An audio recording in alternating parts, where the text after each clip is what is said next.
Hello guys! చాలామంది అడుగుతారు Bollinger బ్యాండ్‌తో trade చేయొచ్చా? యెస్. అన్నిటికన్నా బోలింగర్ బ్యాండ్‌తో ట్రేడ్ చేయడం చాలా ఈజీ. అయితే బోలింగర్ బ్యాండ్‌కి ఫస్ట్ 5 రూల్స్ గుర్తుపెట్టుకోండి. అయితే బోలింగర్ బ్యాండ్‌లో ఫస్ట్‌దొచ్చి హై వాలటాలిటీ ఎలా తెలుస్తది?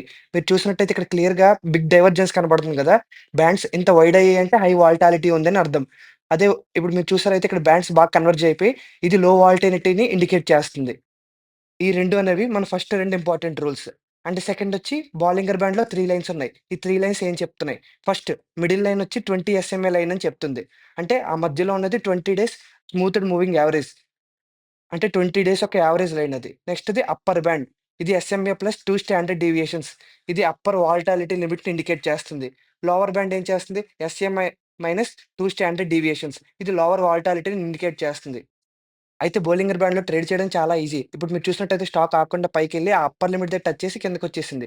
మళ్ళీ కిందకొచ్చి మళ్ళీ పైకెళ్ళింది. సో, ఏం చేయాలంటే బోలింగర్ బ్యాండ్‌లో అప్పర్ లిమిట్‌ని టచ్ చేసినప్పుడు సెల్ చేయాలి.